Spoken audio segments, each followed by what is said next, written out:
Hey guys, welcome to the channel Rockin' the Country. I'm Don. I've got episode 6, part 5 of a 5-part series, if you want to call it that, courtesy of funRonni, who made a gift to the channel for me to do this one. And this is going to go in the documentary series playlist. It, in short order, will become a documentary, really, even though the artists are singing some songs as they normally do on Country Family Reunion. But thank you for the gift and the request, Ronnie. I've gotten a lot of ideas, education and all that from these, because I write song lyrics, and when I study structure and sequences and just how some really good songs were put together, I learned things from it. So thank you for the education as well as the gift. So, all right. And I'm wearing one of my 2 philosophy hats in your honor, because I do say you're a thinker. And not merely a thinker, you're a feeler, you're a lovely human being, you've got a sense of humor, hence your name, screen name, funRonni, and you're creating memories with your grandkids, and this is all beautiful stuff. So, all right, guys, part 5 of 5. Larry Gatlin and Dwayne Allen together. Yeah. Wow. What a story. You know, the only way to stop Larry Gatlin from talking is to get him singing. Figure out which one's the lesser of 2 evils. Dwayne Allen is a mystical spirit. We share our love for Christ. I missed a 3-foot putt one time, and I said a bad word. And this guy said, "Well, I thought you were a good Christian." I said, "Well, are there good ones and bad ones?"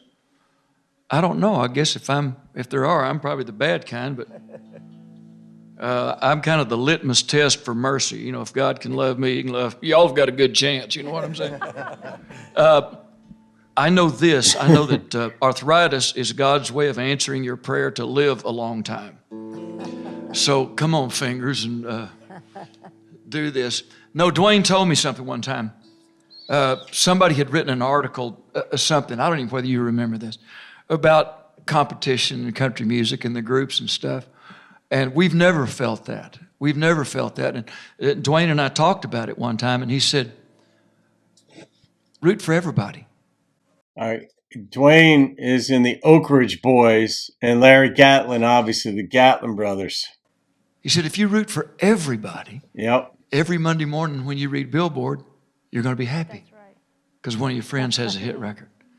So we have never felt competition with our buddies. Sang a show with them last week at the Kentucky State Fair. And I sat right on the stage and watched every note and every word. And I sit right on the stage and watched the Gatlin brothers, every word and every note. Well, and the best part about it was about to rain. So Larry said, I'm not going to talk much, we're just going to sing. Oh, yeah. So that's how you do it. If it starts raining in here, I'll shut up. Great. I was blessed. Well,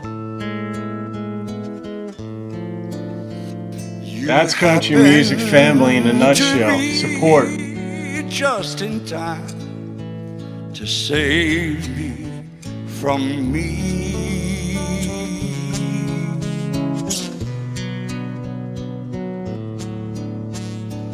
I had surrendered myself, saying what will be, will be. Lo que será, será. Then you came like a drop of a raindrop to a dry, withered rose.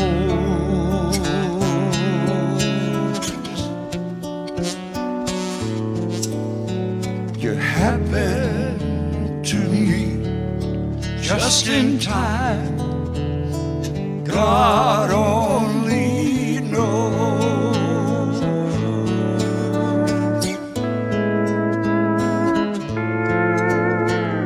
You happened to be That's steel behind. what I needed to make one more stand.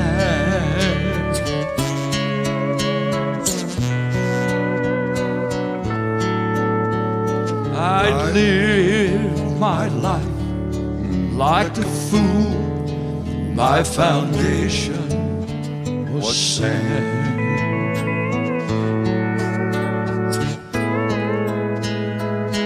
Love that steel. Then you opened love's door in my heart that I thought hate had closed.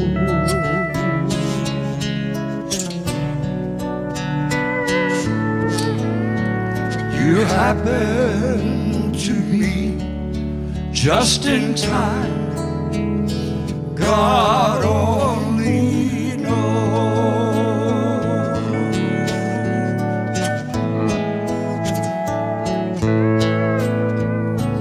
And just how much I love you, only your Father knows.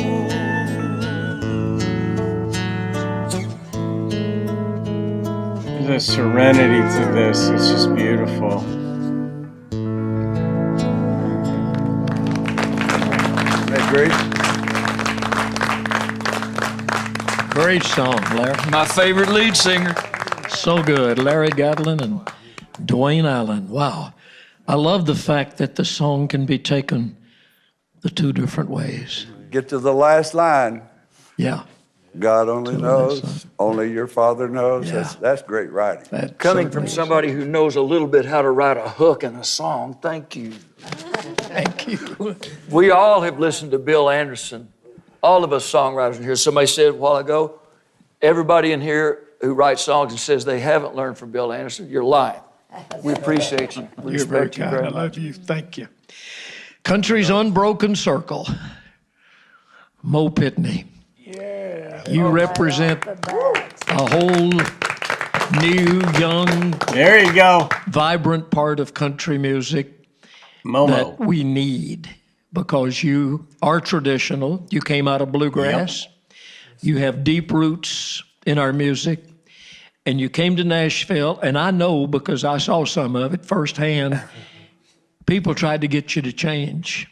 People tried to say, well, don't be quite so country. Don't feel like you got to do that and to make you somebody that you're not. But you have some pretty strong feelings Be about country. that, don't you? Yeah, I mean, I know that the only type of music or art anywhere that speaks is something that's honest. And I think if I were to change, it wouldn't help me anyways. So I think I'd do best to stick the way I am. You haven't been able to crack the top of the radio charts, the top 40. Your first record got in the top 40. What has this said to you? I mean, you say you're not going to change, right? How are you going to go and stay true to yourself and yet have the commercial success seen that you this. need to have? You know, I even on the first record, I've even felt myself boxed in a little bit. I know that right when I came out off the bat, I played a lot of country music and old-time country music, and I kind of got labeled as just the country guy. But my influences are really, really wide, and from different types of singer-songwriters. James Taylor, Carole King were two huge influences of mine, and then there's been random, singer-songwriters that I've heard, and a lot of bluegrass music, like you said. And I got with a guy named Jim Moose Brown, who did some great records for Jamie and a bunch of others. He's a great piano player and really plays anything. I think he's the first guy I ever got with that didn't put me in a box in any way. And he tried to help me find all of my influences, maybe find songs in a place where all of those things could live in one spot, in one record. And I think our hope is to find something new and fresh that is still perfectly me, in letting all those influences be in a place they've never been before, maybe. And I don't know if we've done that, but that's what our goal is. That's what you're continuing to work on? Are you through with the project? Yeah, we actually recorded 16 songs, and we're probably going to go in once more and lay all the material out on the floor and then figure out what's supposed to be there and what's supposed to not be there. Why won't you record one of those 3 that you and I wrote together? That Well, might be a start. I'll think about it. Okay, that's all I can. What is this one that you're going to sing? Something about all things better? Yeah, this song I think this is my dad's favorite song I've ever written, and I think that's one of the reasons why I recorded it. I think I've always loved old stuff, whether it was cars or old bird dogs or old music, whatever it was. I love that there's a Larry Sparks fan here because that old time music is what I cut my teeth on. I'll give a Larry Sparks plug. Anybody out there who's watching that's not bought his records, buy every single one of them because he's one of the greatest singers that ever lived. But that's where this song came from. It just explains a little bit about me, why I like the older things versus the newer things, I guess.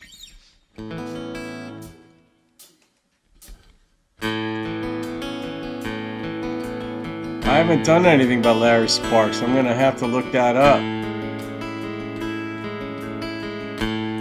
I've done a reaction to this.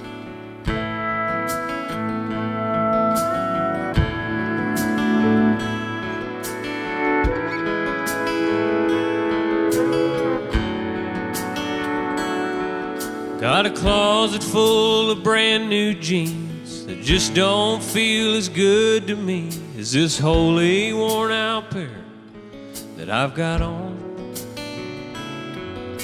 And I could buy a brand new truck, but there's something about dents and rust that won't let a guy forget where he came from. Yeah, a new ride would have brand new leather, but I like the old stuff better. You're the one who requested this a while back, Ronnie. An old cafe, an old courthouse that makes me want to stop and buy a Coke. I love old songs, old guitars, jukebox, old country stars, and scratchy 45s, popping notes. Hey, I like CDs too, but for the record, I like the old stuff better. Must be where as far I as came music from, goes, 'cause definitely. it's always where I go. I know I was born with an old soul. Hey, I like things with history and a story to be told. Guess that's just the way I'm put together. I like the old stuff better. Play some steel guitar. There it is. You're very consistent, Ronnie. Even though you didn't know it. Hey, I'm not knocking progress. I'm glad we're gaining ground. But sometimes I just wish we could slow down. That's why I love when Mama writes me, 'cause she puts paper to pen. Yeah, I've got that drawer where I keep all her letters. Even I'll admit, email's pretty clever, but I like the old stuff better. I like the old stuff. Wonder if they stand up. better. You're gonna get a standing O here.